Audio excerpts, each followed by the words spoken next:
are ready. All right. Chair, Gary Delvaux. Here.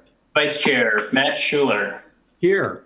Alderperson Barbara Dorf. Here. Jim Blumerick. Yep, is here. Okay. Debbie Dean. Here. Kathy Hinkfuss. Here. And Melanie Parma. Here. Excellent turnout. Fantastic. Motion to approve the agenda. Move to approve by Barbara Dorf. Alder Dorf and Kathy. Second. All those in favor, sing by saying aye. Aye. Opposed? Agenda approved. Approval of minutes from our April 14th meeting. Move to approve. Second. Debbie and, I'm sorry, I missed. What happened here? Kathy. Kathy. All those in favor, sing by saying aye. Aye. Aye. Opposed? Minutes approved. Regular business. Consideration of possible action on the reallocation of $250,000 of 2019 Community Development Block Grant CDBG revolving loan funds. And who's got that? That would be me, Cheryl. Oh, Cheryl, please. Okay, so you've got an application for $250,000 in front of you. This came as a result of one of our revolving loans that pulled out. So we have on hand $250,000 that we thought we were going to use for a revolving loan. This is money, though, that needs to be shovel ready, and we need to spend this money, which is why we looked at this reallocation in this fashion. So under public services, there's a request here from NEW Community Shelter. We might have talked about that at the last meeting. That is the cleaning equipment that they had requested to get the shelter all clean regularly to help knock down the COVID virus. So that's on there. And then we also allocated $29,000 because we don't have a specific use for that homelessness assistance, but we know that it's probably going to be coming.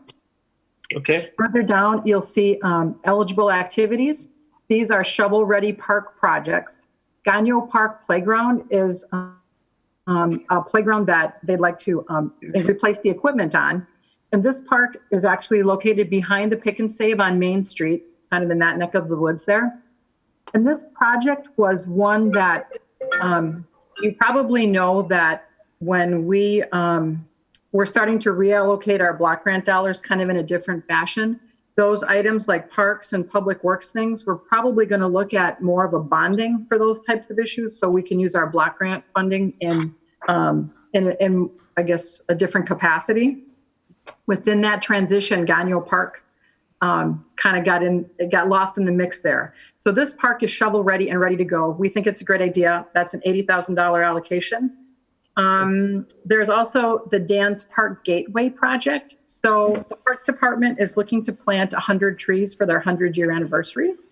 And they'd like to place that in there's a park across from Dan's school, Dan's Park.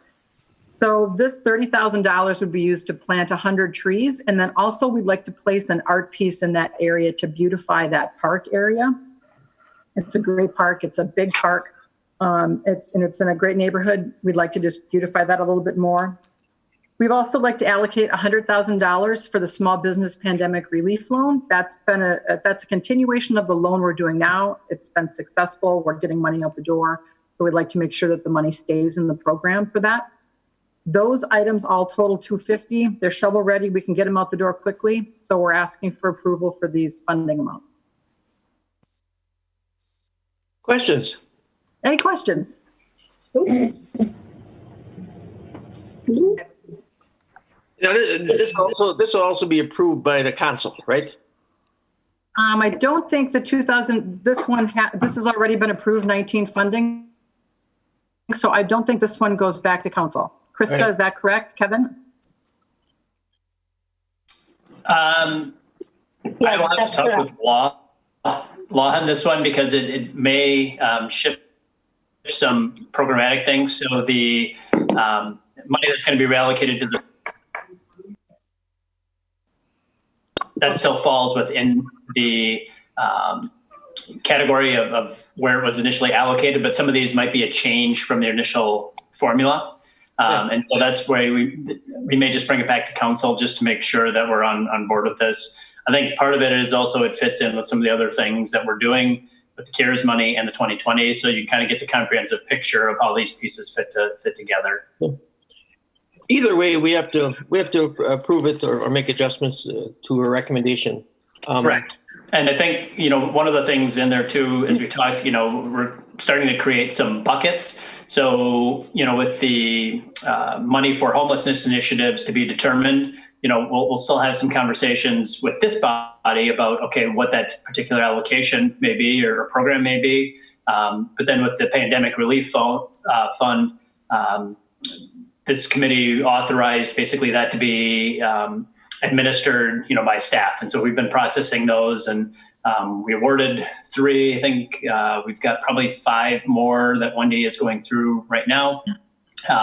And again, our mail was on hold for a little bit last week, but there may be some others in the queue, but we feel we can get this money out the door pretty quickly. Excuse me, Terry Teresa. Rufford from the new community shelter. Yes, Teresa. Yes, I just wanted to thank you for the opportunity to apply for these funds. Couldn't be perfect timing. We're dealing with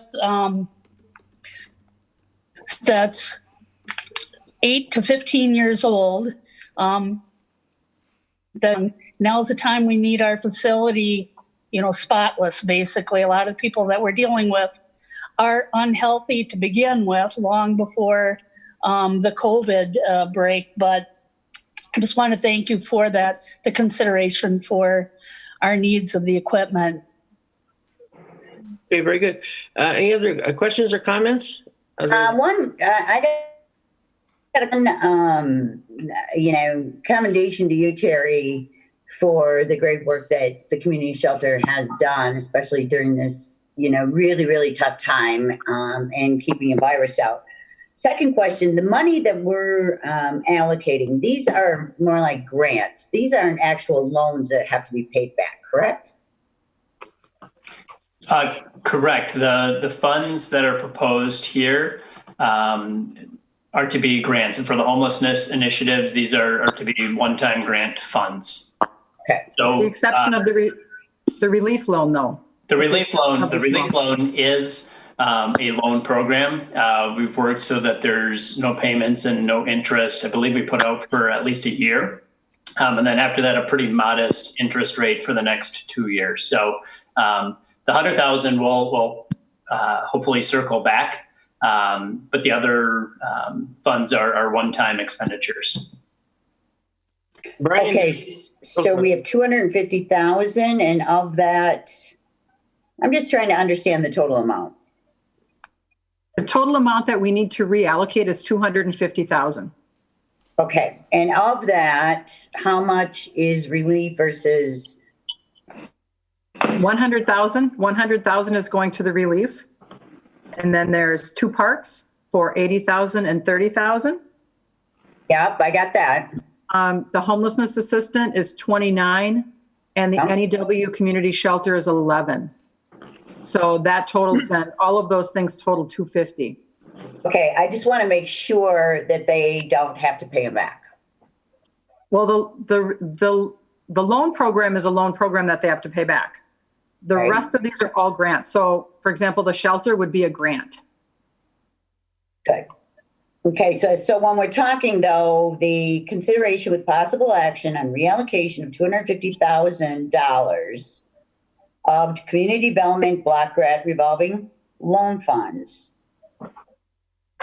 So 100,000 of that has to be returned, and 250 are grant, or 150 are grants. Is that what I'm hearing? Yeah. Yes. Correct. Okay. All right.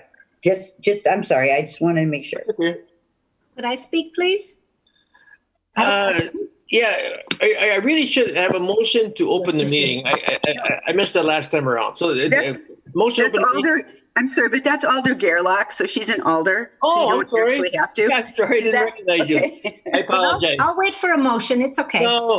You don't need one. No. Hi, Lynn. Oh. Congratulations. Yes. Thank you, Kathy.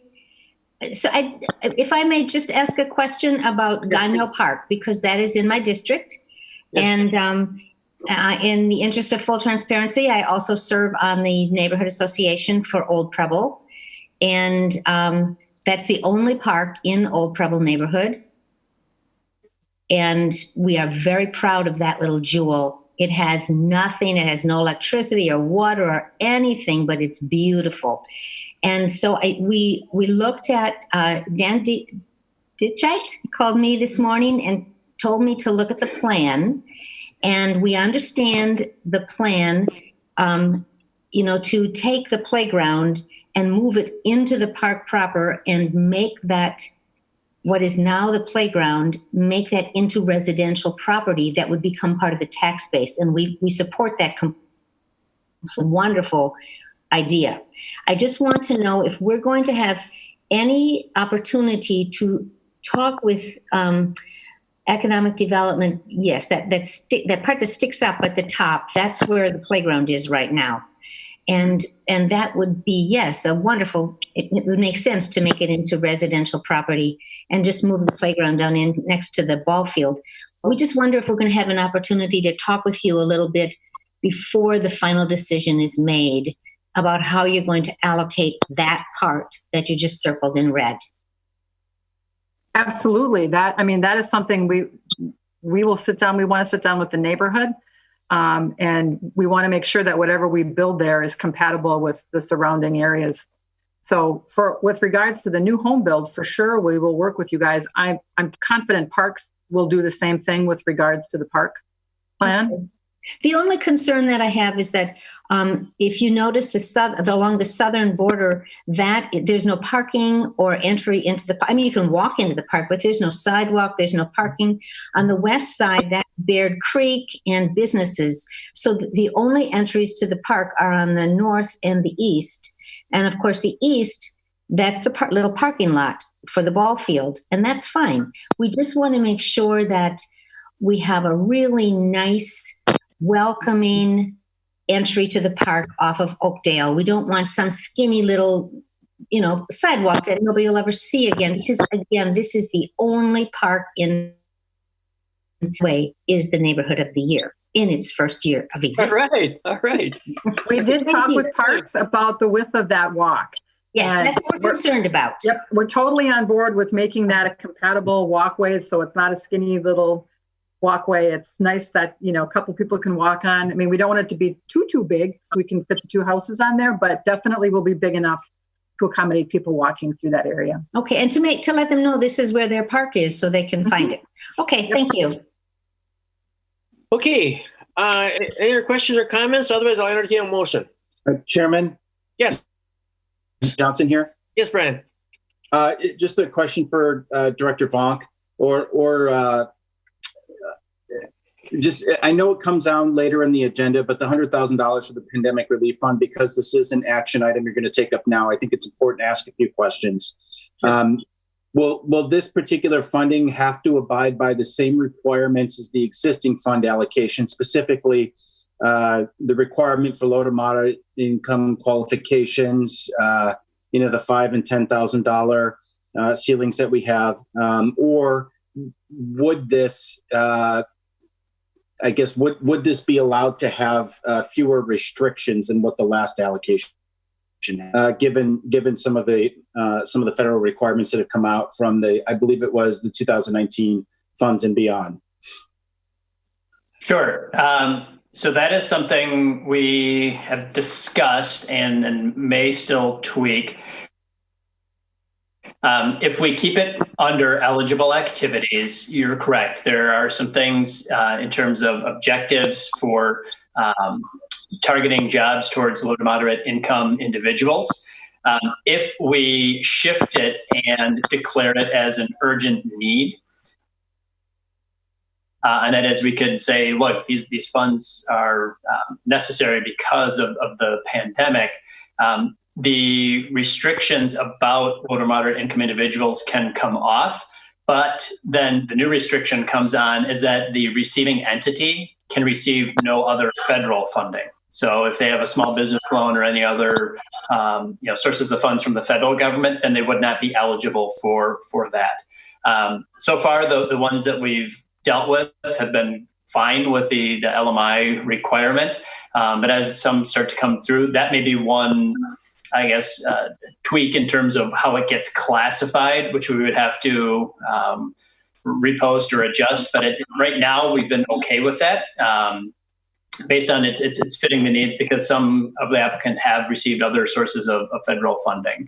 So there's a little bit of flexibility with that. And I think Krista Cisneros, who's our block grant specialist, can correct me if I'm speaking out of turn, but I believe that's how it is. If it stays as it is, it's got to have the LMI requirement. If it goes to urgent need, that comes off, but you cannot get any more federal funding.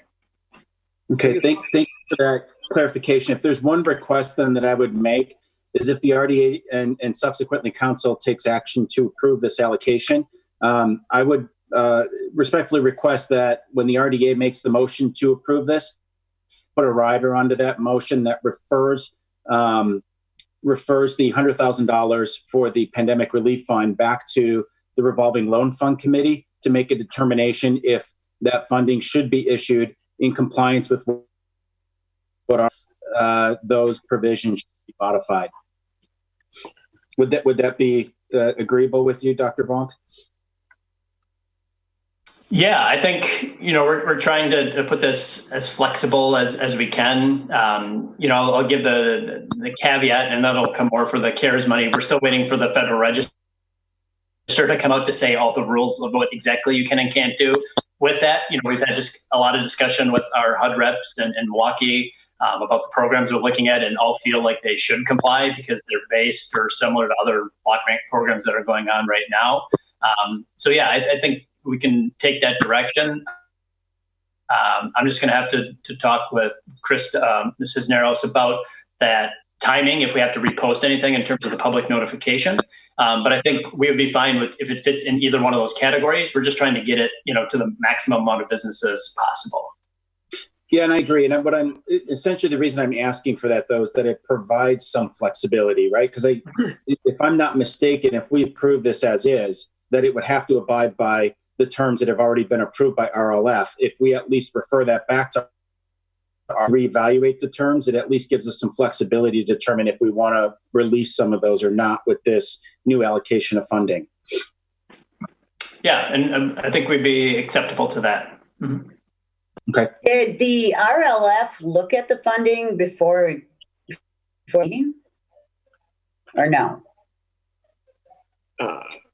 Not for this. I mean, if we're going to be awarding it to them, is that the first time they're seeing it, or? No, we've previously authorized the $100,000 and have established those terms. So, but that source of funding is different than this source of funding.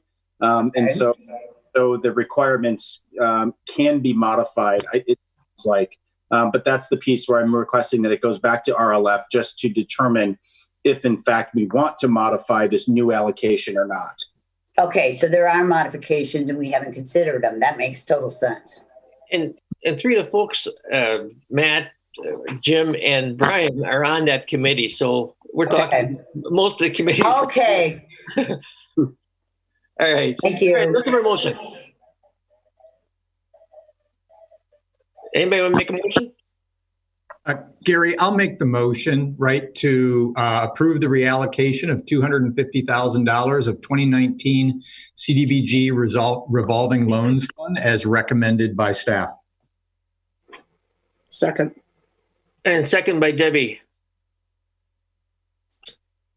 If not, all those in favor, sing by saying aye. Aye. Aye. Opposed? Seeing none, motion carried. Thank you. And I have lots of confidence in the revolving loan committee. They'll flush this all out, I'm sure. Right, Matt? Anyway. Yeah, it's a better issue to have funds to work with than no funds to work with. So, right, figuring out the best way then to meet needs that's a fun thing to do. All right, excellent. Item number 2, consideration of possible action on proposed allocation of 2020 Community Development CARES funding of $595,446. This one, no? Who's got this one? All right. So this is going to be both Cheryl and I again. Yep. And so what we have is, as part of the federal legislation, stimulus, a large chunk of funds went to CARES, or went into block grant programs, and these funds were allocated largely based on existing formulas that are out there right now. And the city is in line to receive just over $595,000 of funds. And so we've had a lot of conversation about this, both internally with our staff within the department, with the mayor's office, with senior staff and development team. And look, I mean, there's a lot of ways you can slice this pie. And what we tried to do is bring forth a proposal that slices in a way that provides funding to a lot of different entities and individuals, and serves really a lot of different functions in our community. And so, again, I'll talk a little bit about, where we go in terms of, the proposal and the buckets that we're proposing. Again, this is part of a plan that will be approved by this body and our city council within, particular projects, to come through, or specific allocations to come through to be approved by the Redevelopment Authority. Again, right, much like a lot of the things that we do here with block grant, really here we're kind of approving a budget, and then specific projects come back for, staff and our RDA to approve. So how we divide this up is, first of all, to take 10% and allocate that towards administration. HUD generally allows through our block grant funds to allocate about 20% back to admin, staff time to oversee and implement some of these things.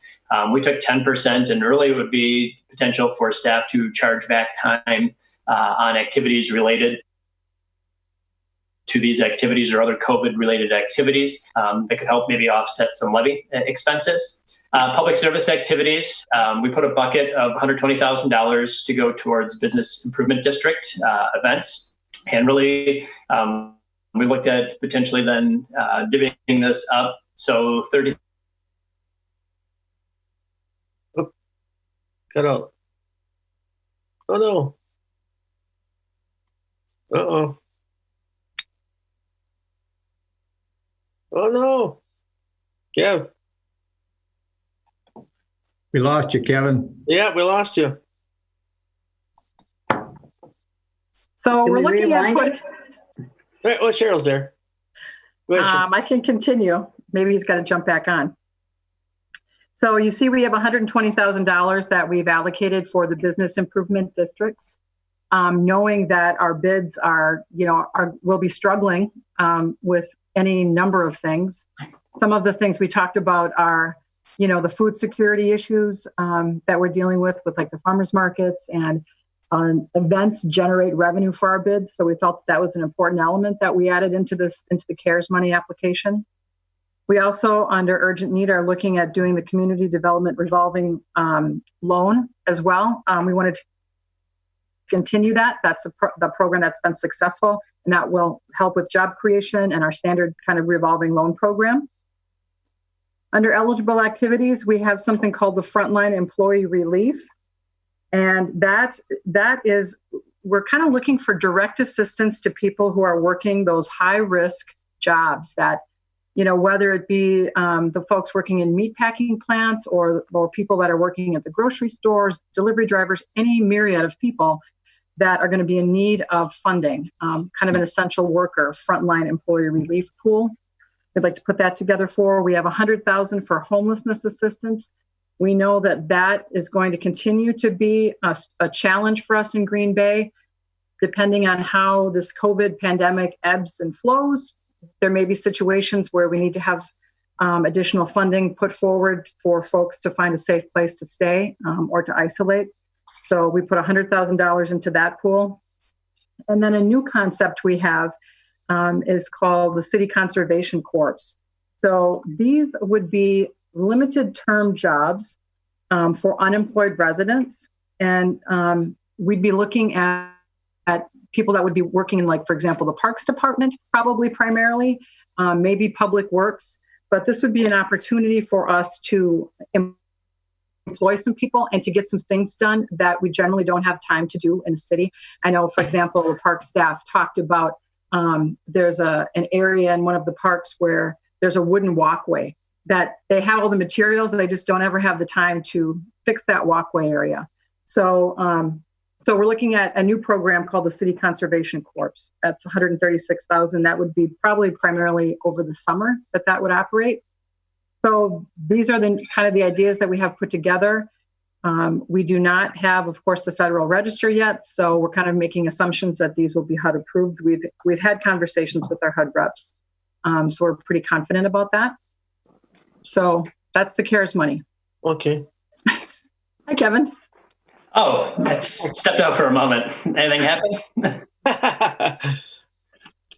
No, I just went through the list. So yeah. So I mean, questions. Sure, probably talked. I mean, we had a lot of discussion on this. Again, if it's kind of an overall budget, there's a lot of nuance to be figured out here, but we really feel it hits a lot of the spots in our community in terms of direct assistance and needs across a wide spectrum of areas in need. Cheryl, in the previous agenda item, we had homelessness to be determined 29,000. Now we have homelessness to be determined 80,000. You have some thoughts as to what the 109,000 would be used for?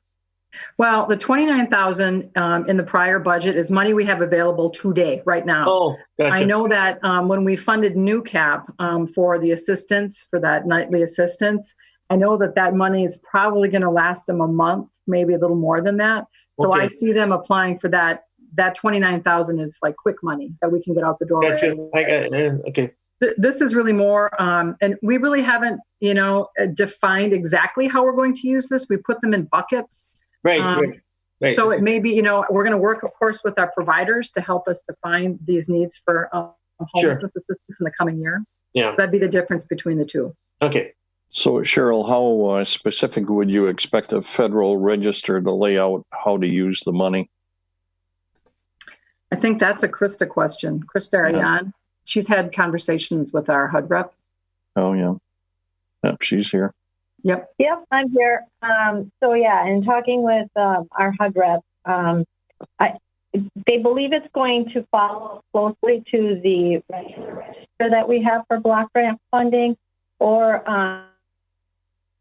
from the previous few years ago.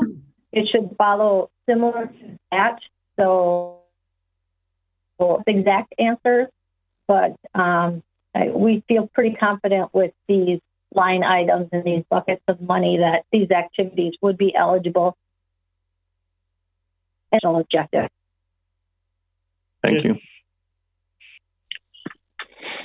Other questions or comments? If not, Chairman. yes, please. Yes, Alderman Jesse Burnett. How are you? Excellent. Welcome, Alderman Burnett. Thank you. So just have a few comments, perhaps turned into questions for staff. The administrative cost of 10% chargeback, I know that is as Director Vonk said, 20% is what's allowed. 10% even still seems rather high. I understand our staff is using their time, city resources to administer the program. But if we were allow $59,000 to be charged back, I just would rather see that money go direct to the folks that are in need of that funding. From what I understand, a lot of our city staff is working from home currently. I can't imagine they're working at their full capacity at home as if they were in the office. The one thing I'd like the committee to consider is that if that amount could be reduced and the work distributed amongst our employee base right now in a creative way that allows more of that $59,000 to get into the hands of those who need it. The other thing too, we say direct assistance to those on the front line. That makes a whole lot of sense. I guess my question for Assistant Director Vernier Wig is, would this funding go in and over what they're making at their employer? So in other words, if they're employed full time or drawing a paycheck, there are a lot of folks in the community, whether they be hairdressers, restaurant owners, who are not drawing a paycheck. So would this money go in addition to the money that they're earning at their regular job? I can tell you that I don't think we've gotten far enough into this to actually define the specifics for it. I can tell you that the money, when we use block grant money, it has to be a direct assistance. And Krista, jump in here with regards to how the money has to be distributed. I know it's really important that it's not money that we can give to an organization and hope that money gets distributed. It actually needs to be directly provided to the person. Yeah, you're correct. It has to either create a job, a full-time equivalent position, or it has to retain a full-time equivalent position. So those would be the two requirements on the funding. If for I the could, frontline employee relief. So this would be for frontline employees who cannot report to work? Well, I think we're looking for the people who, cannot report to work or have lost their jobs as a result potentially of the pandemic. We'd have to lay that out. Of course, we want to get the money to the people who need it the most. We're not going to set up guidelines that are going to provide funding for people who have been able to keep their jobs, for example, throughout this whole instance. Right. Thank you for clarifying that, because as presented, that you could certainly make that assumption based off of what was reported. One last thing, the Conservation Corps, whatever the title is, great idea if we had a lot of extended funding. So $136,000, I think we should have a little more detail on what that means exactly. Are you employing people at $10 an hour, $15 an hour? And from what I understand, this would extend into summer, which again, great idea. I don't want to be Mr. Negative, but if we can get that money in the hands of people right now who are hurting, it's just to run a program like that, it just doesn't seem like enough money. So either we're going to do it right and fund it properly of the $595,000, or we should just simply forego that and get it direct in the hands of people that need it. So again, good idea. I'm not trying to sound negative. Those are the questions I have. So thank you. Thank you for your time. I appreciate your time, Chairman. Alder Dorf? Thank you. I just want to make a couple of comments in response to the $59,000 being used for the city staff, the 10%, $59,446. Yes, I do believe that any of the directors or people that I have communicated with who are working from home, for example, Diana Ellenbecker, I believe was talked to me about 7 different meetings she possibly had today, in addition to getting ready for our bonding this afternoon, which is a huge discussion we'll be having. I think they're working pretty hard. But aside from that, there's been concern by several alders about the loss in revenue from the city, and how do you make up areas of loss, such as we did not decide to raise the fees for the liquor licenses. And there was a concern about that $60,000. I think that I would have gone with 20%. I would have been fine with 20%. But I think we need, and I think 10% is a very good number. I think it's very generous that we went down to 10%. But the city also has to survive this. So I believe that should be allocated in that way. I think all of your other ideas are absolutely excellent. And I certainly understand that this has not been fleshed out yet. You cannot answer detailed questions right now, which you said a number of times. So I'm not going to ask any more detailed questions. But those are my opinions on the amounts. Thank you so much. Chairman Eric Genrich here, if I could. Yes, please, Mr. Mayor. I appreciate the discussion here, and I would just sort of echo what Alder Dorf said with regard to how hard staff is working. So I would just suggest to Alder Brunette that he might want to be careful in the way that he's characterizing how things are being done on behalf of the city. There's been a lot of people obviously pushed out of City Hall, working from home, but everybody's, according to everything that I hear from department heads and supervisors, everybody's working incredibly hard to continue to serve the community. So I don't think there's any concern, or there shouldn't be any concern on our part that that staff are not doing everything they can to continue to make sure that things function properly for the city. So just wanted to make that point. Also there are certainly some details that will be fleshed out as we move through this process. But as I think Director Vonk and Assistant Director Renier Wig stated, details will be brought back to the RDA for your approval. But it is really important, I think, to act expeditiously to get these funds allocated. I'm really proud of the work that staff has done. Very satisfied with the way that we have determined is best to distribute these monies. We're not naive enough to suggest that this allocation, this $595,000, is going to meet all the needs that exist in the community. But I think they've been very appropriately, meeting a diverse set of needs here. So excited about what's been proposed, hoping that that RDA and council will see the wisdom of them as well. One quick question on the administrative part of it. I would imagine this is fitting into the total budget that's already been proposed, right? The city budget. I mean, the assumption that this administrative part is going to be it's part of the budget, right? I mean, in other words, you're hoping that this gets approved because you need it to make the debits equal to credits. Sure. Right.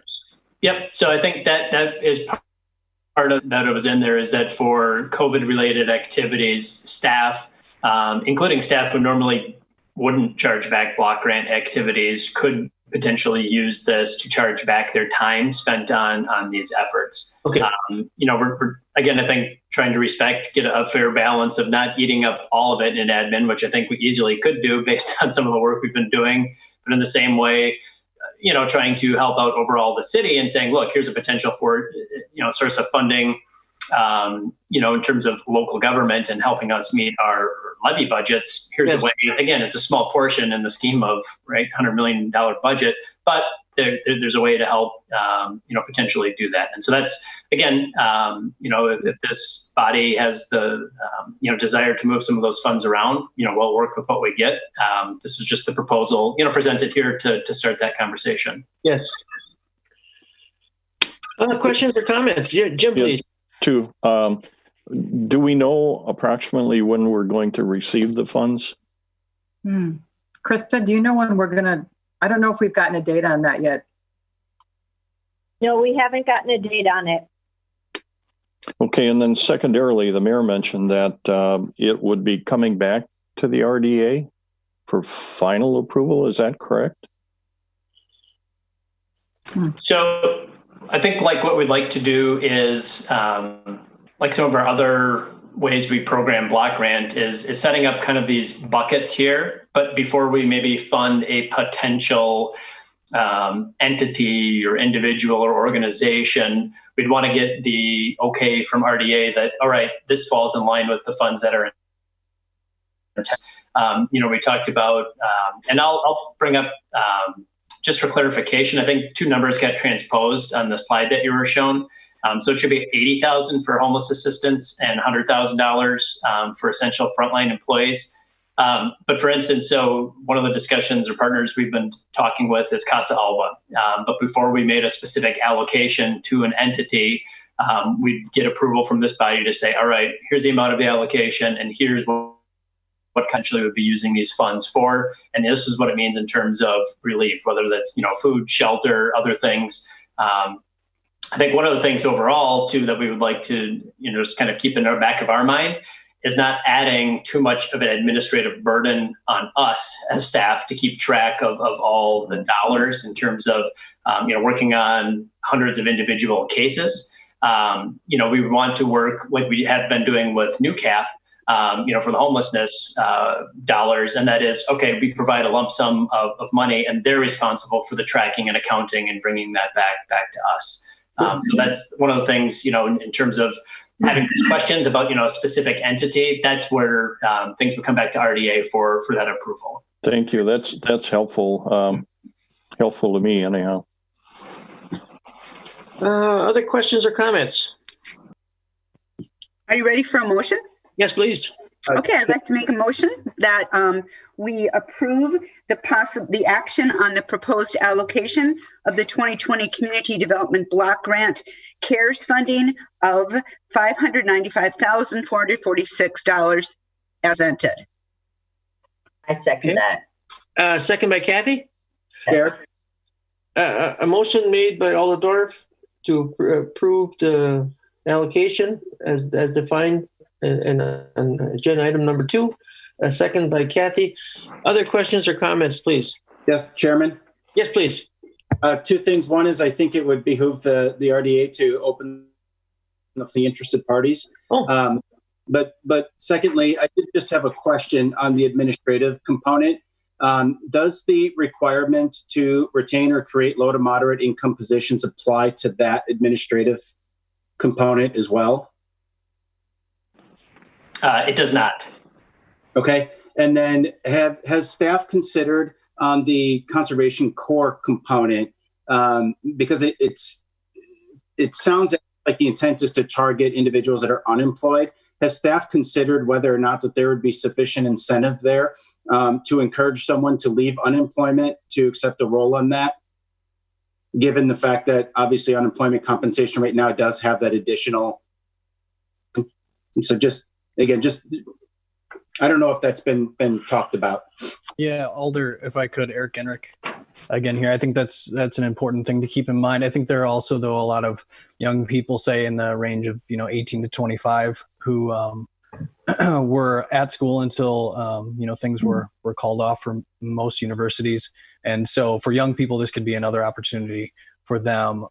People who aren't currently eligible for unemployment but seeking employment, this would be a way to employ them and put them to use to the benefit of the community. Okay, thank you for that clarification, Mayor. And then, like I said, I know that there's someone on the line that would like to speak. Okay, I will entertain a motion to open the meeting. So move. Second. Jim and Alldorf, all those in favor, signify by saying aye. Aye. Very good. Meeting is open. Any comments from the public? If you could just raise your hand, make a wave. I'll try and look for you if you'd like to make a comment and open up your mic.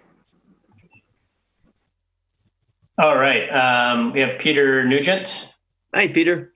Welcome. Oh, your mic's muted. off. Yeah. Peter, your mic is off. I'm unmuted now. Should be now. Are we good now? Very good, Peter. Yep. Excellent.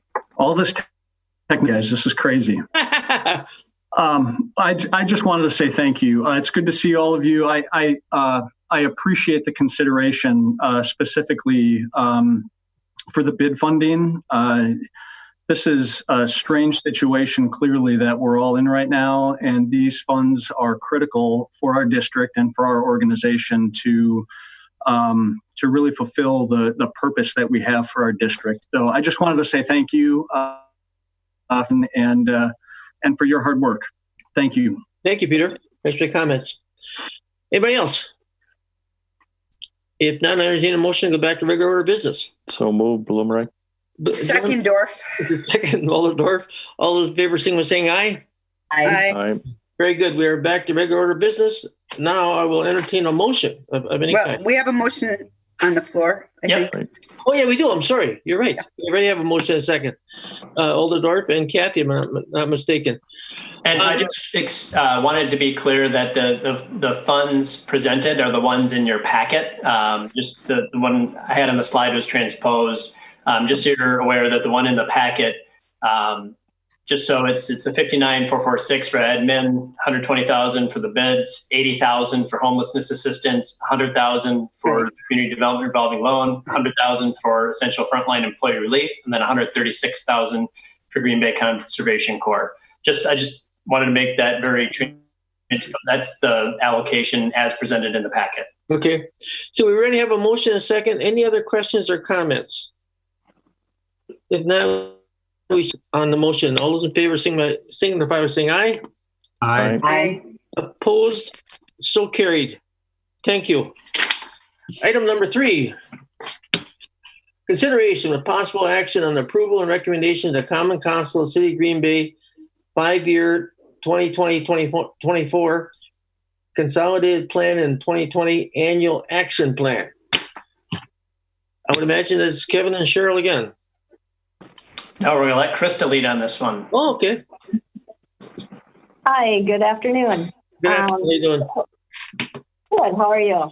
Excellent, thanks. So we are, for the last several months, we have received input and had meetings, public meetings, input from department heads, the public, the mayor, for our community development block grant and home fund. Every 5 years, we have to do a consolidated plan, which sets out the city's goals and objectives for the next 5 years. And then along with that, each year we have to create an annual action plan that breaks out the budget that the city of Green Bay will receive in community development block grant and home funds. So on your screen, you'll see our 2020 allocation breakout disbursements based on all of the input that we have received throughout the month. And if you look at it, it's a little bit different than we have in the last 5 years, where, like Cheryl had mentioned, with Park Department and DPW projects, not funding those as significantly as we have in the past, and putting a little bit more into our public service activities.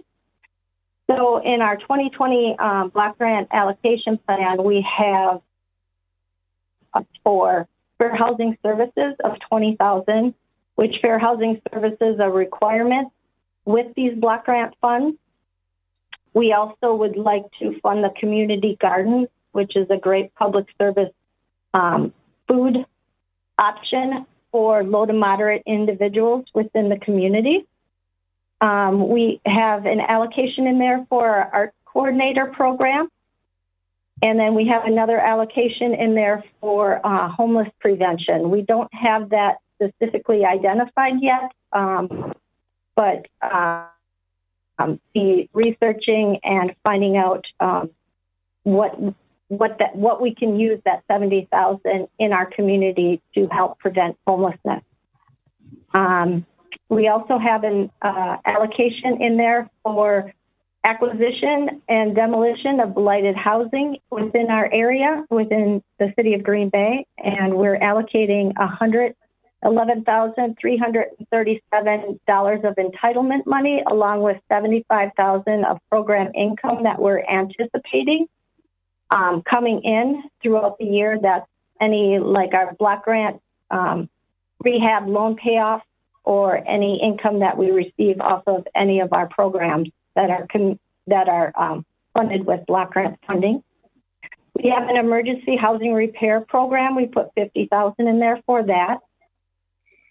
An affordable housing reconstruction. So along with the housing acquisition and demolition, we would like to be able to use some of our block grant funding to rebuild a home that we would be using with that housing acquisition and demolition money. And then we would like to put some money in for park improvements and possibly infrastructure improvements within our low to moderate eligible areas within the city of Green Bay. And we put an allocation of $75,000 in there for that. Beautification and arts, we put an allocation in there for $25,000. Economic development facade loans and or facade grants and demos. We put an allocation of $50,000 in there.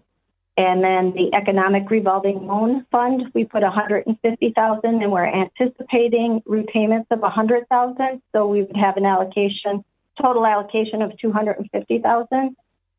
And under the administration, we take a 20% admin fee off of our block grant funds to support the staff that supports these programs, who runs this fund. So our total allocation entitlement money receiving for block grant is $1,012,287,000, anticipating $190,000 of program income coming in. for a total of $1,202,287. Questions, comments? And Krista, right now, is this an anticipated allocation, or do we know that this sum is coming? No, we know that this sum is coming. Once the RDA approves the draft and recommends it to the council, and the council approves it, goes out for a 30-day comment period, and then I submit the plan, and then shortly after that, we'll be receiving these funds. Got it. Thank you. Kathy? Oh, your mic must be off, Kathy. Is there any way that we can you put a map with that? Because from my understanding is these improvements are only allowed in certain areas of Green Bay. Is there a way to put a color-coded map just to remind us again? I do have that map, but I don't have access to get it on for the PowerPoint. Give me 1 second and I may be able to get it up. Because I think it makes a difference on where it's allocated. I mean, that's what I learned early on when I started this committee. So we'd be allocating, but does everybody know what that means?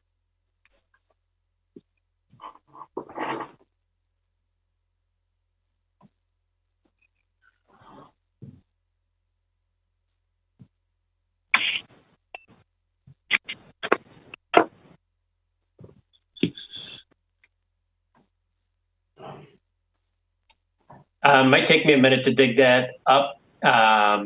If you want to keep talking about something else, I'll make sure we get to it before we vote on it. Do you Sure. want to have Krista? Do you want to have Krista go through the home funding as well, the second Yeah, page, that or would do be you want to good. just handle block grant? Yeah, I can definitely continue on with the home funding. I just wanted to see if there were any questions with the block grant funding. For the 2020 home allocations, the city should be receiving or will be receiving $552,451 of funding.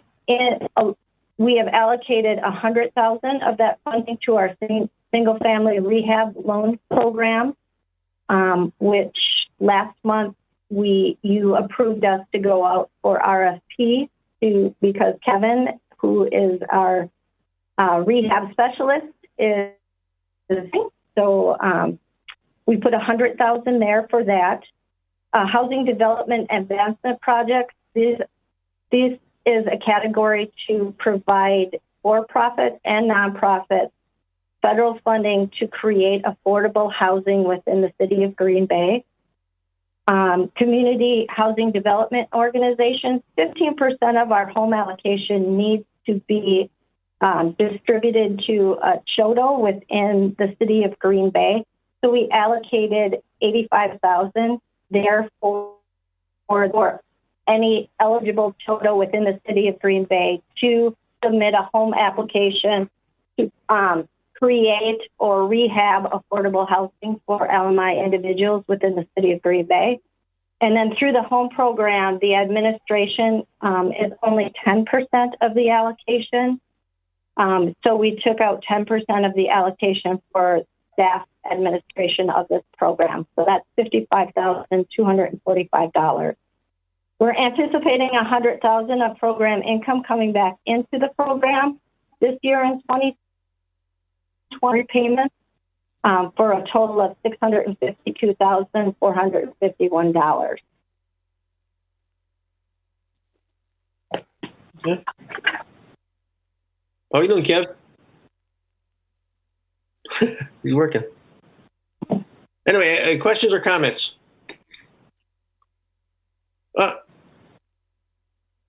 Debbie, put your mic on, Deb. There we go. I'm trying. Okay. So the housing development advancement projects, that would be to like subsidize LIHTC projects, correct? Yeah. Okay. LIHTC projects, any affordable housing projects. I know that NeighborWorks has done a couple, Habitat has done a couple where we subsidize the gap within that affordable housing. Okay. I'm glad It that this also is, allows us to add when you have a bigger project, let's say it's a fair market project, we could have a couple of those units be affordable. So we can tandem that money with the private development. Nice.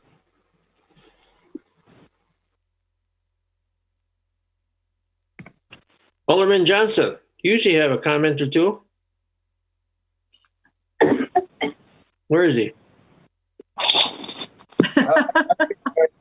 Did he leave? I'm stretching. No, you're stretching. Okay. Everybody has to be somewhere.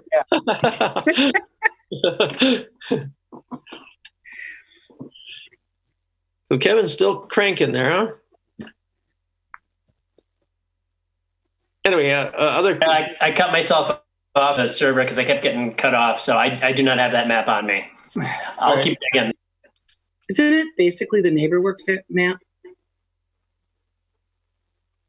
I don't know. No, I think it's a little different than the neighborhood map. Let me pull it up. I mean, I just know that has I won't be able to share it on screen. 51.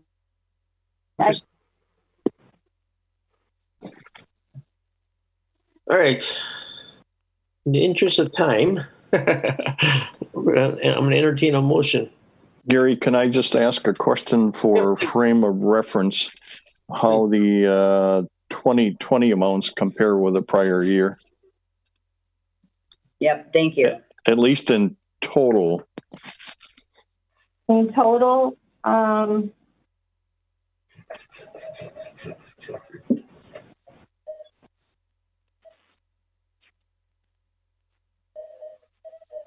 Here we are. Here we go. Oh, so man. in total, in 2019, we received $1,013,190 in block grant funding and $519,455 in home. So they're this year for block grant and a little more for home funding. Right. Thank you. Okay, so this is the map. Yep. So the ones in green are identified as low to moderate. Those are the block groups that have been identified. Okay. Okay. Oh. Yes, unfortunately, it's more of the city than we'd like it to be, but it's actually a pretty big portion of the city. Yes. Hmm? Yeah, definitely. But it needs to be done, so. Okay. I'll entertain a motion of search. Any kind of motion. I'll make a motion to approve the recommendation to the Common Council of the 5-year consolidation and 2020 annual action plan. Okay, a motion by Melody. And I will second. Questions or comments? If not, we shall vote. All those in favor of the motion signify by saying aye. Aye. Aye. Opposed? Motion carried. Thank you. Done a lot of work there. I really appreciate everybody's effort. Thanks. Number 4, consideration of possible action to approve the amended citizen participation plan. Okay, so Gary, this is me again, Krista. Okay. So the city has a citizen participation plan. It is,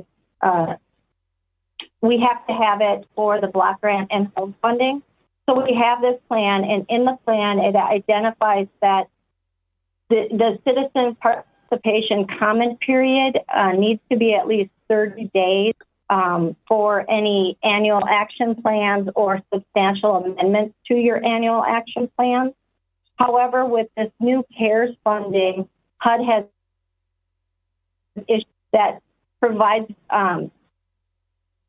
the ability to change that 30 to, I'm sorry, I have 15 days on the report, but it is 5 days.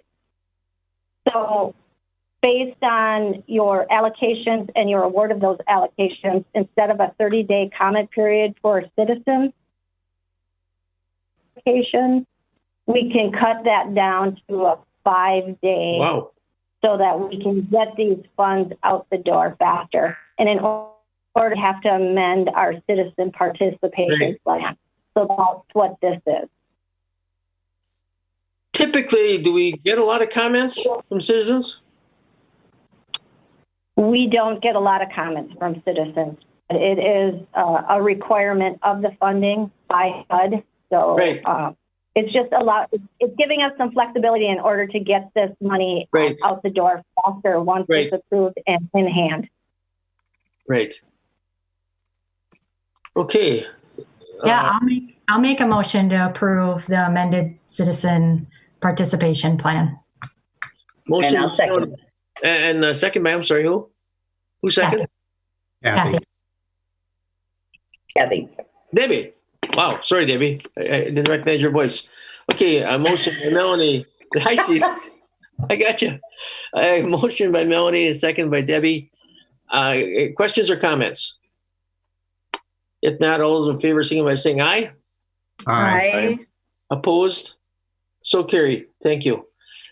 Number 5, consideration of possible action on communication from Alder Johnson, District 9, on creation of an emergency relief fund to provide loans to assist small business owners with the impacts of COVID-19, referred to staff April 14, 2020. Talked a little bit about this earlier, didn't we, Alder Johnson? Alder Johnson, are you there? There you are. Yep. Sorry, just got to hit my buttons. Yeah, I see that staff has made the recommendation to receive and place on file, but I'm looking for maybe some feedback to see what information has been learned with respect to borrowing from the Wisconsin Trust Fund as well as allocation of funds. I think Dr. Bonk and I talked about the city of Oshkosh and they use some TIP funding. So I would just refer to staff for some additional information there. Sure. So big picture is, I think after some discussion with our staff, we feel good about where we're at in terms of the block grant allocations that we have in order to be able to meet the needs that are out there. Again, we can't predict everything, in terms of the duration of, how long this might be going on or other things that may come forward. But based on the request that we've had so far for the pandemic relief loan and the additional allocation, if approved by council to go into it, that should be sufficient to really provide those who are looking for those funds, the funds that they need. There's no shortage of I should say funds available, but there's a lot of different resources, that businesses have access to right now. Again, we're still maybe early in this in terms of the long-term economic impact. And so we felt comfortable with what we have right now that we would be able to, get that money out the door in a timely manner without, having costs of debt or just having money, worst case scenario arbitrage. So I guess the two things that we did discuss, and one was with Director Ellenbecker in terms of using the state trust fund. That would be an eligible source, and the use of those funds would be an eligible expense.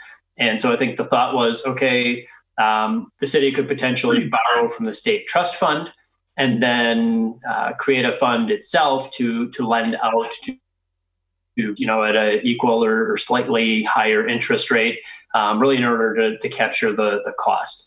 I think from a logistics standpoint, that is something that we could do and could administer. I think there was some flexibility, and that is with the state trust fund. Once you made that initial request for funds, there would have to be a process where it would go through council twice. And then so with that, there would be some timing in terms of, okay, maybe if we didn't need enough, we could adjust that amount. And then by a certain date, we would only be responsible for the money that we actually withdrew. So even if we, kind of overshot and didn't pull everything through, there could be some savings. So we didn't find ourselves stuck with a lot of extra money. But I guess back to the previous point, we felt that maybe at this time it wasn't necessary. And there were also some, questions additionally about, this may be a little bit more philosophical, about what role the city should have in terms of being a lending institution. I know we've done some things, with our loans here. I think with the pandemic relief, we're placing, some smaller, allocations. So in terms of, look, we're hopeful and we're, feel good that the money that we're putting in is going to go into businesses that will pull through this.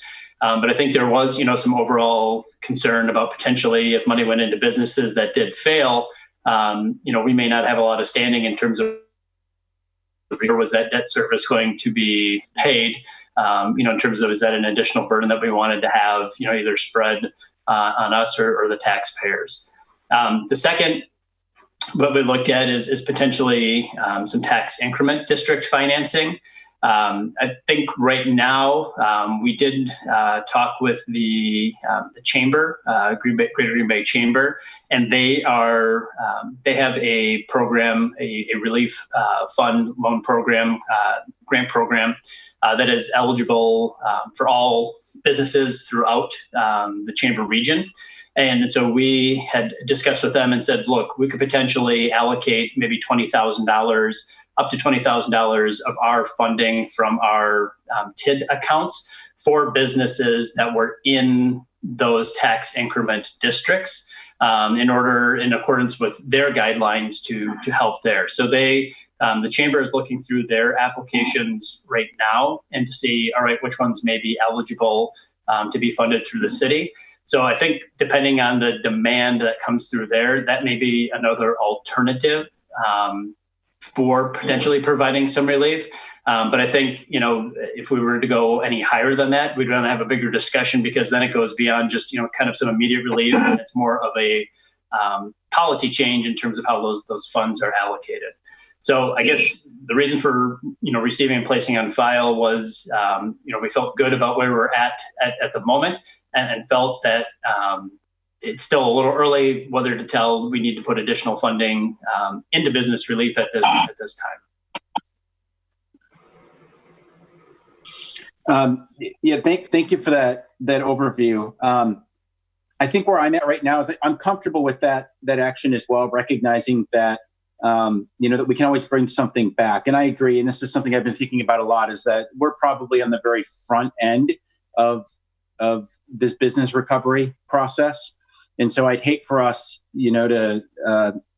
to play all of our chips too early in this process. So I'm good with that. If there's one thing though that I would say about the existing funding that we have allocated, and one thing that maybe still creates some pause for concern for me, and that is the heavy restrictions that do come with the source of our funding right now, because I think you probably have more businesses stepping forward if you stripped out some of those requirements. But of course, we can't do that. So I think one of the things that we'll probably need to consider as this starts to unfold and we recognize where the real additional need is probably shifting more from this, loan type of component or even grant component, and really start thinking about what do incentives look like. Because I think that, the business environment is really going to change over the next 12 to 18 to 24 months. And so we may be able to perhaps look at some of those funding sources and be able to determine, okay, what are the actual incentives that we need to put out there to encourage a certain type of activity. So again, I support the receiving and placing on file, recognizing that it sounds like, assuming that the funding that we've allocated, the RDA is allocated here today, would get approved by council. And then we can revisit this topic at a later date. So thank you. So it doesn't sound like we really need a motion on this agenda item at this point in time. Alderman Johnson, do you agree with that? Well, you just need to receive and place on file. That'd be the motion. Okay, okay. I'll make a motion. We replace or place it on file. Second. A motion by Kathy, a second by saying aye. Aye. Aye. Opposed? So carried. Thank you. Well done, Jim. I'm sorry. I just have one last question. Sure. The state trust funds that you're talking about, that is through the Board of Commissioner of Public Lands. Is that correct? Yes. Mm-hmm. Okay. Just to be clarified on that. All right. That's usually used for tangible assets or infrastructure though, isn't it? It is, but we discussed and they said that would be an eligible activity. Okay. Mm-hmm. Very good. Thanks. Item number 6, consideration of possible action to approve contract for the administration of the Home Improvement Loan Program. Who's got that? Cheryl. So last month, we asked if we could go out for RFP to see if we could find an organization that would administer our HILP. Yes. We were lucky. We actually had two very qualified organizations apply for this. We had NeighborWorks, Green Bay, and Wisconsin Partnership for Housing Development. If you had a chance to read through those applications, there are a lot of good points on both of them. NeighborWorks, of course, is a Green Bay-based organization, and Wisconsin Partnership for Housing is based out of Madison. The team got together actually yesterday afternoon. Unfortunately, we didn't get these back due to the city hall being closed and the mail not coming. So it was a little later than I had hoped. So I'm sorry of getting that to you so late. But the team did meet yesterday and went through organizational capacities, qualifications, marketing, references, and how they work with minority and women-owned businesses. And then the cost proposals. Looking at out of 100 points, NeighborWorks scored 92 and the Wisconsin Partnership for Housing scored 88. Wow. So they were very close, 4 points apart. But the team really wanted, we feel like NeighborWorks is actually, we want to recommend them for this. We feel that the benefits with working with NeighborWorks, of course, is that they're local. They have all these relationships built with contractors and vendors and lenders. They already know these things. They're readily available here in town. I actually ran this program myself before Kevin for many, many years. There's a lot of work between our homeowners and contractors, and there's a lot of one-on-one work that's involved. And sometimes you need to be there every day to work with these guys. So that's something that they're capable of doing. They have a very well-established marketing plan. They do Facebook. They have radio, TV, all those kinds of fun things. And then bottom line is their hourly wages were less than the partnership proposal was. So overall, we think, again, two good applications, but we feel like NeighborWorks is the body to go with. So our recommendation is to award this contract to NeighborWorks Green Bay. Questions, comments? If not, entertain a motion. I will move to approve. Alderdorf. Second, Bloomerang. The word to NeighborWorks. Thank you. Okay, Alderdorf in the motion, second by Jim. Any other questions or comments? If not, all in favor, signify by saying aye. Aye. Aye. Opposed? Motion carried. Thank you. Excellent. I think they're going to be great partners. They always have been. Number 7, consideration of possible action on additional 15,000 home SHUDA request by Neighborhood Works for their property located at 301-303 South Quincy Street, tax parcel 14-491. All right. Hello, Ken Rovinsky. This one here. We had brought this property in front of you last RDA meeting in April. We have acquired the property. The initial request was $40,000 of CHODO funds. NeighborWorks has dug a little deeper into some of the structural issues with the property. And some of their numbers came back just a little bit higher for the structural and the abatement of some of the fire damage. So they are requesting another $15,000 for the rehab of this property using CHODO funds. We currently have funds available. So we are recommending approving the additional $15,000 of home CHODO funds for NeighborWorks for this property. Move to approve. Second. By Jim, second by Alderdorf. Questions or comments? Ken, you personally looked at this? You agree with it? Yes. Yep. I think we're all good to go. We want to get this one back out there, get it contributing to the neighborhood again. Okay. So the motion made by Alderdorf, second by Jim. There are questions or comments? All those in favor, signify by saying aye. Aye. Opposed? Motion carried. Nice job, Ken. Thank you. Number 8, consideration of possible action on a development agreement with Neighborhood Works Green Bay for the property located at 1064 Shawano Avenue, tax parcel 3-12, under the new homes in your Neighborhood Works neighborhood program. All right. Yeah, Ken Rovinsky again here. So this, another property that we had acquired from the Brown County Treasurer back in 2016. NeighborWorks has submitted an application for the New Homes in Your Neighborhood program, requesting $25,000 of grant money. They'll be pairing that alongside the Adopt a Home program, where they've been working with the Green Bay Area Public School District. I've been in close conversation with both Scott and Tim from NeighborWorks on this one. If for some reason, the school district, if to get this program going again next school year with COVID going on, NeighborWorks is still interested and can make this project still work. So the bridges portion of it, that's kind of just the added bonus if they're able to do that. So we reviewed it at staff level, and we are looking for a recommendation to approve a development agreement with NeighborWorks. Okay. Questions, comments? I guess one other thing I'll add here, there are 2 design proposals that they put in here. One of which came out of our design book, and the other is one that NeighborWorks has actually built on a few other of our sites. They're just kind of putting the numbers. They liked the plan that we provided. They're just putting some numbers to it to make sure it can work. That's their number 1 option. But number 2, they'll build what they've already built because they know how to do it. So. Ken, what's the Bridges program? Yes, the Bridges program is with the Green Bay Area School District, where students actually work on the build. Oh, neat. Yeah, it's a really great program. Gives them some really good experience. Cool. I'll move to approve. Motion by Elderdorf. And Melanie. Melanie, second by Melanie. Any other questions or comments? If not, all those in favor signify by saying aye. Aye. Opposed? Thanks, Deb. Opposed? None. Motion carried. Thank you. All right. Number 9, consideration of possible action on a development agreement with Laments Quality Homes for the property located at 3117 West Point Road, tax parcel 6H-4201 on the New Homes in Your Neighborhood program. We've worked with these folks before. They're good people. Right, Ken? Yes. Yeah. Ken Rovinski again here.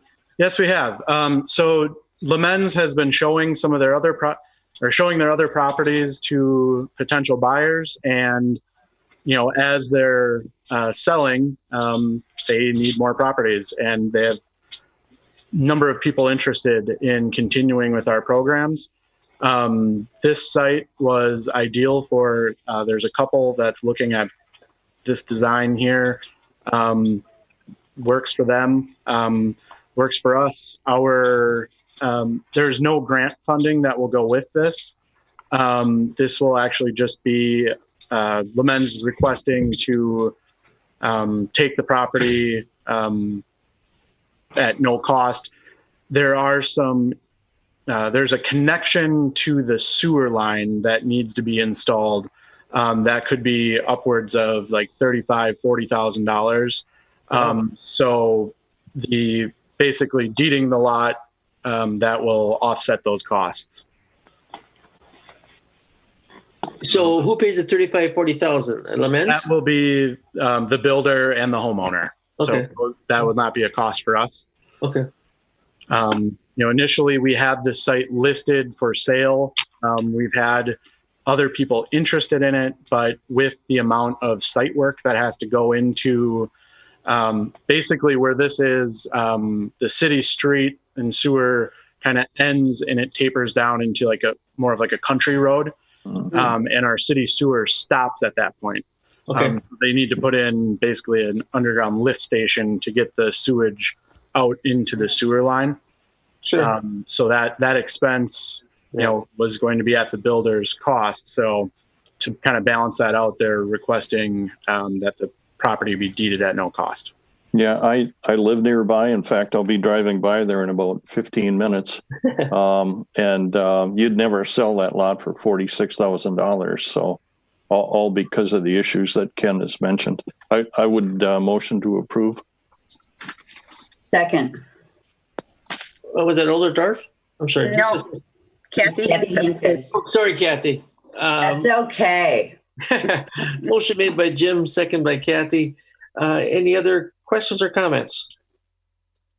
If not, all those in favor signify by saying aye. Aye. Aye. Opposed? Motion carried. Thank you.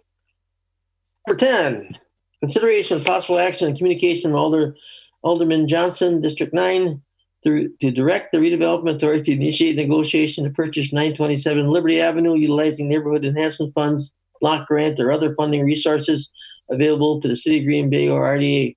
Refer to staff. I think we talked about this one at our last meeting, so we need an update. What's the latest? We did. And so we had a little further discussion on it. We also have Assistant City Attorney Mays here with us today. With that, the motion recommendation is to receive and place on file and not pursue this property. I know Alder Johnson, I believe he is still on. If would like to discuss alternatives or other options, it would probably be best to talk about that in closed session in terms of why or why not we would continue to pursue this acquisition. So our recommendation is to receive and place on file and then give up the chase. But if you did want to talk about it in more depth, I would recommend that we go into closed session to do so. Alder Johnson, you still there? Oh, yeah. It's necessary to go into closed session if the RDA was willing, rather than receive and place on file, to simply hold this item. I would be amenable to that just because of something that we are working on with another department. I think it's important that we keep both of these things open and moving in tandem.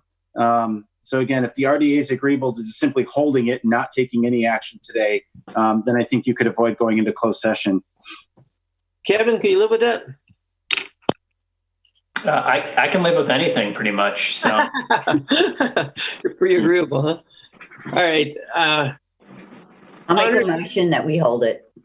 Kathy made a motion that we just hold it? Okay. Yep. Second. Could maybe the recommendation that I would make, instead of holding it, if we would just table it, so that way table it. Yes. Then we don't have to keep bringing it back until we're ready to. That table. Okay. Okay. So Kathy, a motion to table it. Yep. I make a recommendation to table it. Question for our attorney: does that have to be to a date certain? No, if you have it, so you can either hold or you can hold to a date certain. So if you're just holding it until it's ready to be brought back, that's fine. If you hold it to a specific date, essentially if you hold it and don't specify a date, it's the same thing as tabling it. Okay, thank you. Okay, so Kathy made the motion to table it. Was there a second? I had seconded it, Gary. Oh, Matt, what happened here? I don't see you, Matt. Are you still here? I'm still here. He just doesn't have his video on. I look exactly the same, Gary. I see that. I'm not lying down on the couch. Just okay, motion by Kathy, second by Matt, to table agenda item number 10. All those in favor signify by saying aye. Aye. Aye. Opposed? Great. Now we get to see Ken again and all the spreadsheets. Nice job, Ken. I really enjoyed going through those. I'm sure you're going to walk through us with some of that, Ken. Number 11, consideration of possible action on report of current RDA-owned properties. Yeah. So I have this broken down different groups of RDA-owned properties: the active, in development, and hold. Active, these are properties that we're listing. They're on our website. We are ready for, we're ready for development on these. We're trying to find a user, connect, all the pieces together. The in development, you'll see these are sites that either have a development selected, things that were considered today, or, planning options on the properties. And then the hold items, these are ones that we just need a little bit more research on. Some of the items, we're looking at our floodplain issues, what we can do with floodplain lots. Those are also ones that if we can, if we have a homeowner who's looking at acquiring some extra yard next to their property, perhaps we could divide these and sell those, or even just deed them, get them back on the tax roll. We are looking at a few other possibilities with some floodplain properties of bringing, ones that maybe are only partially in the floodplain. If we can elevate, that portion that needs to come out of the floodplain and then get it onto our active list. I'm currently working on that. You'll see on the hold list, there's also some, extended leases. We have KI Convention Centers on there, some of our rotating art programs, art gardens, East River Trail, parking, a number of properties that are serving the community. They show up on our list as, owned to get that in front of you so you can see, although, we have, upwards of 90 properties, a good number of them are being put to good use even while we own them. And then just to complete the report here, I went around and got some pictures, some of the most recent completed projects. Some of these, there's still some landscaping and stuff that need to finish up, but we have homeowners placed in majority of these, and some of our under construction as part of the New Homes in Your Neighborhood program. We've got 4 of those going on. Any questions, I guess? I'll open it up for questions. So say you have some properties that you'd like to get developed. How do you promote them? I mean, I'm curious, how do you get the word out? Website. Oh, the website mainly? Website. We do Facebook blasts. Anytime we have any of these projects that are completed, if NeighborWorks is maybe listing a house for sale, we'll post it on our Facebook page and then link to our programs. But yeah, we've been really trying to get some good website and internet based pushes out there. We've also been working with Bill Doyle and his team with Coldwell Banker. They have a number of our residential sites listed, on the MLS, and then some of our commercial sites, majority of our commercial sites we have listed on CoStar LoopNet as well. Ken is also a member of the Home Builders Association, and so I think we've continued to make good contacts with different home builders. Not every home is in a new subdivision. I think there's some great infill lots, and I think, as they discover the potential for these and then really seeing how they've been selling, we're starting to make some connections directly with home builders. And maybe, I think, Ken's filled some requests coming to us. All right, what do you got for lots, or what's maybe Good. next in the queue? Good. Yeah, absolutely. And we have our plan book. We are looking at expanding that. I've been working on some narrower homes that those are going to take a little bit of. We're going to have to look at our ordinances to see how we can make some of these projects work. But we're just kind of coming up with some creative ideas for some of our narrower, smaller lots to get some new development. And the mailman just walked past, so my dog is freaking out. In general, is our overall list been going down or staying about the same? Or I know you completed a number of projects last year. You gave us a report on that. Beautiful projects. I would imagine we're making progress on knocking these off these lists and getting them back on the tax roll, right? Is the list growing or staying the same or about the same? It's the list is, I would say it's hovering around the same, but we have been moving more lately than have been coming in. Good. So some of these we're looking at consolidating some of these parcels, some of them that maybe are part of a park. Maybe we get those deeded over to parks. So that's part of the bigger looking at all of the city properties that we're still. Yes. For the most part, I mean, we've had, I think this last year, were the most successful with new builds that since I've been on board. All of the ones that you see in the report here happened in the last year. So that's, I think, the most new builds that I've seen in a year. So. Excellent. Sorry, and I'll do a video walkthrough of the 520 Hubbard Street for next RDA meeting. Awesome. Debbie, you had a question? No, I have to sign off for another meeting. Okay. Same here, Gary. Okay. Thank you. Nice job on the spreadsheets, Ken.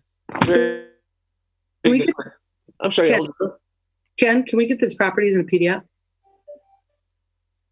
Thanks. Bye. Uh-oh.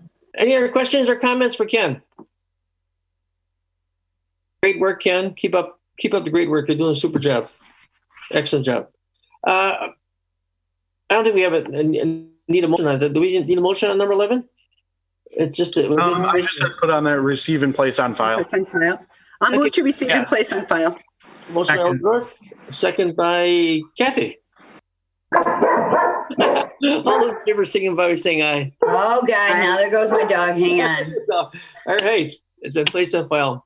Thanks, Ken. Great update. Appreciate it very much. I had no questions with the financial report or check register. I don't know if anybody else did. Director's report, please. Okay. So things are good. Things are busy. Again, I really appreciate the discussion we had today in the block grant funding. Really felt it was important to bring all those together just to kind of paint that comprehensive picture of what we're doing. As we said, we're just hoping to identify some buckets within, individual projects as the rules come out, coming back here for approval. This is not nearly enough funding to take care of all the needs in our community. But I think hopefully, with some leveraged dollars, it can go a long way towards, making a real substantial difference. So just, a big thank you to my staff, Cheryl, Krista, especially for going through and just working on just coming up with these ideas and vetting them and going through. So thank you for your support. This is going to go to a council next week. And then after that, hopefully we'll, like I said, get our check or briefcase full of dollar bills, and then we'll figure out how to divvy those up. So really that, it's taken up a lot of our time over the last, few weeks working on this, but it's really important to get that moving. From the development side, in terms of projects, just again, trying to touch base with all of our major development projects going on. Really not any signs of for sure shutting down. Maybe some small tweaks in terms of, some start dates maybe getting pushed back a little bit, but other than that, everything does seem to be still on track, which is really good for us. In particular, with the shipyard, we've been successful. I know Matt Buchanan's on the line about receiving some additional grant funding, both targeted towards this, but also some brownfields funding that we can start revolving loan fund to help fund different other projects in our community geared towards actually cleaning up.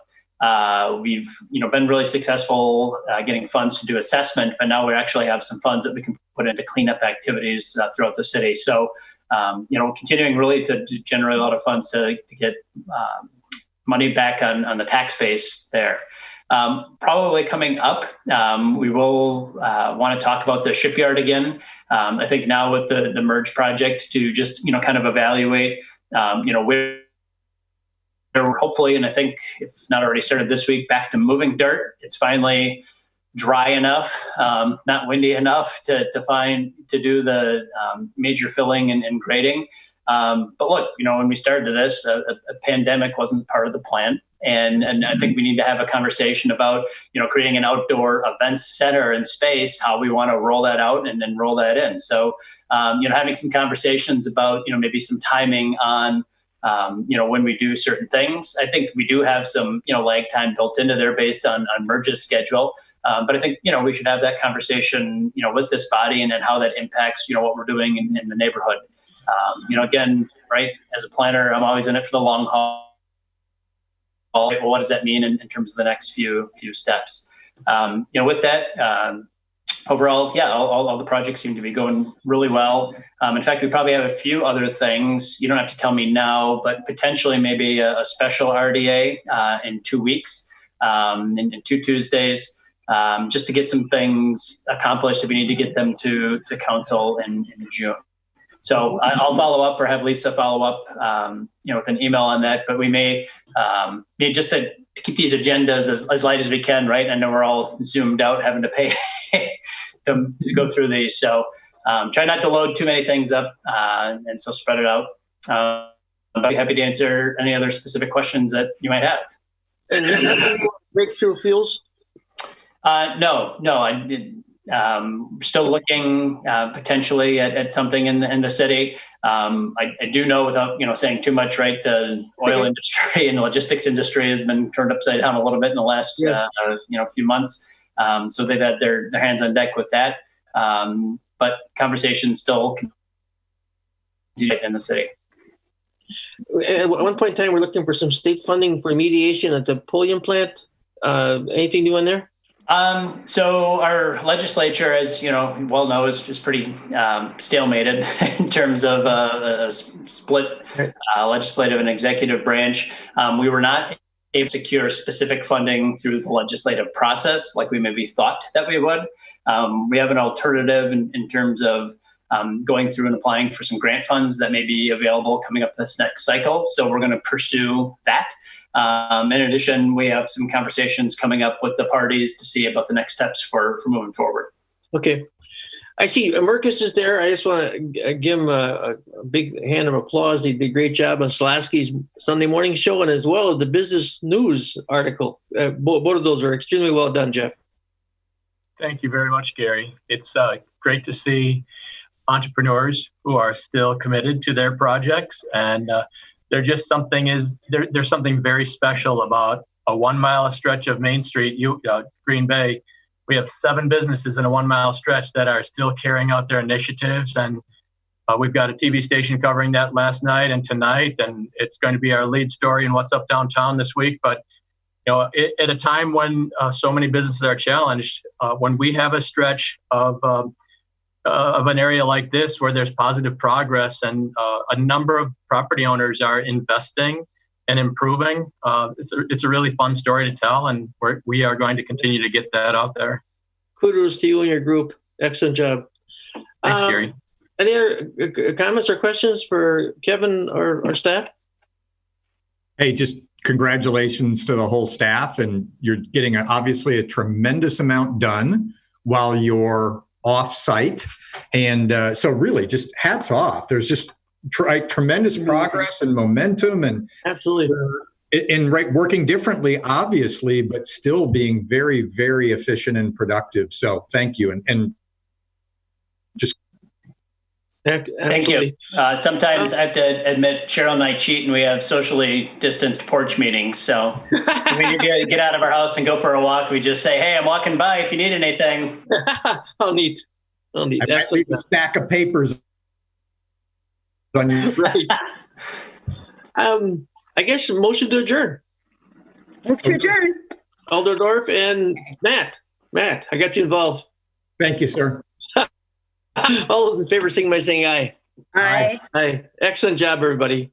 Thank you, everyone. Thanks. Good Bye-bye. progress.